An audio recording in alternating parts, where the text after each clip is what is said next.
meus amigos, minhas amigas, pessoas queridas, mulheres que me acompanham. Nós vamos dar seguimento aos chamamentos, hoje fagulha 19. Fiquei um pouco afastada e isso vai acontecer com mais frequência agora, porque eu estou de mudança, fazendo obras na minha casa e eu vou ter que acompanhar. Então, dentro do que for possível, eu vou estar aqui com vocês. E hoje nós vamos começar essa parte. Ordinal 3, relação correta.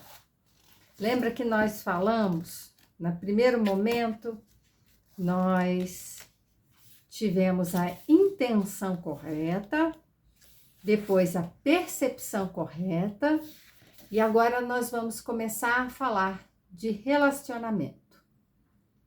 Qual é a nossa intenção? Como a gente percebe os acontecimentos, a nossa vida, nós mesmos, o mundo. E agora, como que a gente se relaciona? Logo no início, ele fala do toque de Midas, que é o nome, é o título que ele dá para a fagulha. Toque de Midas, para quem não sabe, é mais uma historinha, e eu gosto de contar a historinha. O toque de Midas. Midas foi um rei lá na Ásia Menor. Isso é uma história da mitologia grega. E ele amava ouro, nossa, tudo que era de ouro, ele tinha uma apreciação, ele gostava de pegar nas moedas de ouro, de contar. Lembra um pouco a história do tio Patinhas, né? De esse relacionamento com esses objetos de alto valor. Então, uma paixão pelo dinheiro, pela posse, pelo ouro, no caso, considerando a mitologia. Então, Midas, ele era um apaixonado pelo ouro, pelas suas moedas de ouro. E ele ficava ali o tempo que ele pudesse em contato com esses objetos. Até que, numa relação com os deuses, ele fez um pedido. Aqui, na história contada pelo Roberto Tranjan, ele disse assim, que de repente, ele percebeu que ele passou a ter o dom de ao tocar as coisas, elas virarem ouro. Mas na mitologia, ele recebe vamos dizer assim, esse dom ao fazer um pedido aos deuses. Então, conta aqui a mitologia, que é o deus Dionísio. Então, vamos lá. É concedido a ele essa possibilidade de ter um toque que transforme tudo que ele quiser em ouro. Então, ele começa a tocar. Ele toca nas folhas, ela vira um ouro. Ele toca na maçã, ela vira ouro. Ele toca uma pedra, vira ouro. Até que ele vai fazer uma refeição. E ao pegar no pão, o pão virou ouro. Ele vai beber o vinho vira uma gosma de ouro líquido. E ele não pode se alimentar. Aquilo que parecia ser uma grande façanha, um benefício, quando a sua filha vem abraçá-lo, ela se torna uma estátua de ouro. Ele percebe que aquilo tudo se torna uma grande maldição. Então, conta a mitologia que ele começa a se transformar numa grande estátua de ouro, né? A mão dele vai virando ouro, e ele se toca, a mão se toca, e tudo que ele amava, como ele amava o ouro, tudo que ele amava vira ouro.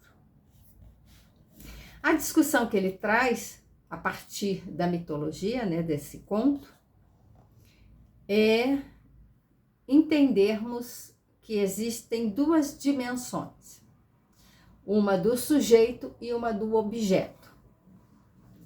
Então, como é que é isso? A proposta que ele traz aqui para a nossa reflexão é como que nós estamos nos relacionando. Lembrando que nós estamos aqui nessa parte analisando os relacionamentos. Nós nos relacionamos com coisas ou com pessoas, sujeitos. Nós depositamos nossa atenção, nossa preocupação, nosso cuidado, as coisas que nós temos ou as pessoas com as quais nos relacionamos. Quem ama as coisas, diz ele, aos poucos vai se coisificando. O que aconteceu na mitologia? Ele amava o ouro e aos poucos ele foi. Tudo com que ele se relacionava, não importa se era objeto, se era pessoa, que ele transforma a filha em uma estátua de ouro. Não importa se ele ama uma coisa, tudo que ele toca é coisa, vira coisa. As pessoas são coisas com que ele se relaciona. Então, ele não se relaciona com sujeitos, ele se relaciona com pessoas objeto. São objetos para essa pessoa. Para o rei de Midas, tudo vira ouro, tudo vira objeto, e é o objeto amado, porque ele ama coisas. Se a gente pensa que estabelecemos essa relação com as pessoas como se elas fossem objeto, nós também nos tornamos objeto. Esse é o processo de coisificação. Segundo a mitologia, nós nos tornamos, ao tocar tudo e transformar tudo em objeto, nós também nos transformamos em objetos. Quando ele traz para a dimensão do sujeito, nós nos relacionamos com pessoas, sendo pessoas, não objetos. E o que isso significa? Que nós não usamos essas pessoas para o nosso benefício. Nós nos relacionamos com essa pessoa considerando elas como elas são, sem alterar-lhes a natureza. A gente não muda a pessoa. Hoje, antes de gravar isso, eu estava pensando exatamente nesse ponto. O quanto que a gente, nos nossos relacionamentos, tem uma queixa relacionada ao outro, ao comportamento do outro, porque a gente quer que o outro se comporte, né, de um determinado jeito, o jeito que nos agrada.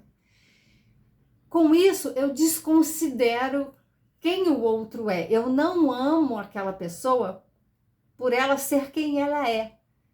Eu quero transformá-la para que eu possa amá-la do jeito que eu quero, que eu gosto. Por isso que a gente critica tanto o outro, reclama tanto do outro, porque não percebemos que a nossa crítica diz respeito a nós, a gente acha que é o outro que é o problema, e a gente quer transformar o outro porque não aceita como essa pessoa é. Sequer a gente às vezes sabe quem é essa pessoa. A gente critica tanto essa pessoa que sequer a gente se aproxima dela na qualidade de sujeito. sujeito que deseja, sujeito que pensa, sujeito que escolhe, decide, sujeito que vive a vida de um modo como essa pessoa quer viver. Muitas vezes chega na terapia, por exemplo, com a intenção de mudar o outro e não a intenção de se transformar. Por isso que a primeira parte aqui é qual é a sua intenção. A nossa intenção é se conhecer e para que a gente possa se transformar. Esse é um trabalho possível que a gente tem que fazer. Cabe a nós e somente a nós fazer e nos transformar. Eu não posso transformar ninguém, sequer os filhos. Mas a gente interfere desde pequenininho a partir da educação, da exigência, de uma obediência. A gente vai interferindo no desenvolvimento da personalidade, da formação do caráter das nossas crianças, né? Dos seres humanos quando nascem. Então, desde pequenininho a gente vai sofrendo essas ações que vai nos deformando ao invés de nos formar. Ao invés de eu me tornar quem eu vim para ser, eu sou deformada. A educação, ela melhora, desde que a educação seja, como a Montessori fala, ensinar, né? Educar ensinando e não educar corrigindo. Quando a gente corrige, a gente entra com a nossa perspectiva. E aí, de novo, a gente vai ter que entrar aqui, por isso que a gente foi para percepção. Perceba o outro, perceba a si mesmo. Porque nesse momento do relacionamento, eu tenho que estar com essa clareza. Qual é a minha intenção nessa relação? Quem é essa pessoa que está comigo? Quem sou eu? Então, no relacionamento, é um sujeito se relacionando com outro sujeito.